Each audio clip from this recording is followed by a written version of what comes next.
Bonjour à tous et bienvenue dans cette vidéo qui s'intéresse à la place et au rôle des ergothérapeutes dans le parcours des personnes ayant des troubles du neurodéveloppement.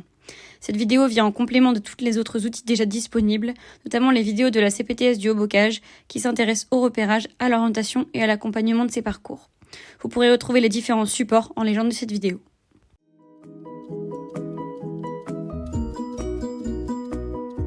L'ergothérapeute peut intervenir lorsqu'il y a des difficultés dans les activités de la vie quotidienne. Cela peut être les soins personnels, l'habillage, la prise de repas ou encore la toilette. On peut également intervenir lorsqu'il y a des difficultés sur les activités scolaires, l'écriture, la géométrie, les loisirs ou encore les relations sociales. Nous sommes également interpellés lorsqu'un apprentissage ne se fait pas. Le but de l'ergothérapie va être de donner de l'autonomie et de l'indépendance à l'individu via des méthodes rééducatives, mais également en adaptant le milieu de vie. Par exemple, compenser la lecture et l'écriture via l'outil numérique, aider à l'apprentissage du code de la route ou encore mettre en place des aides techniques pour l'habillage ou le repas. Nous avons également un rôle dans l'explication des difficultés et des particularités autour de l'entourage, que ce soit les parents, l'école, les accompagnants, les maîtres de stage, les professeurs au niveau du code de la route.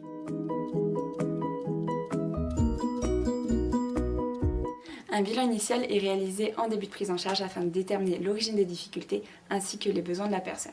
Les séances vont durer entre 45 minutes et 1 heure. Elles peuvent être raccourcies si l'enfant est très jeune ou fatigable. La fréquence est environ une séance toutes les semaines ou tous les 15 jours avec des exercices à faire à la maison.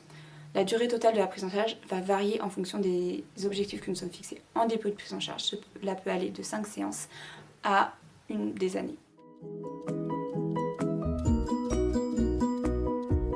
L'ergothérapeute va exercer en hôpital, au cabinet ou encore sur le lieu de vie, l'école, la maison, le périscolaire, les crèches.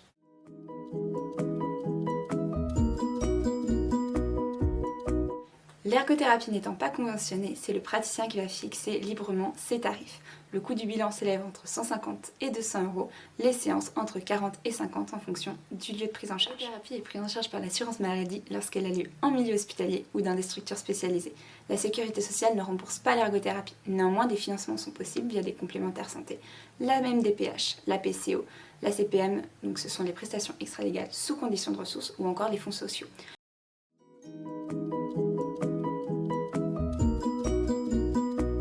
Le repérage des difficultés peut se faire par un enseignant, un parent, un médecin ou encore un professionnel accompagnant l'enfant.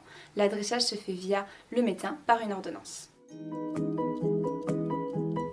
Le patient a des difficultés dans les activités de la vie quotidienne, loisirs, soins personnels, école, ou a besoin d'adapter son environnement afin de gagner en autonomie et en indépendance. Je fais une ordonnance pour un bilan et des séances si besoin, où je peux orienter par le remplissage du formulaire national vers la PCO afin de faciliter l'accès au diagnostic et aux interventions précoces sans reste à charge pour les familles. Mon rôle de médecin, c'est de coordonner les soins par des consultations dédiées et des échanges avec les spécialistes mobilisés. Mais si j'ai une interrogation, je peux contacter le DAPS 85 qui me donnera l'information que je cherche, m'orientera vers le bon contact, PCO, MDPH, C360, etc. ou coordonnera la prise en charge de mon patient.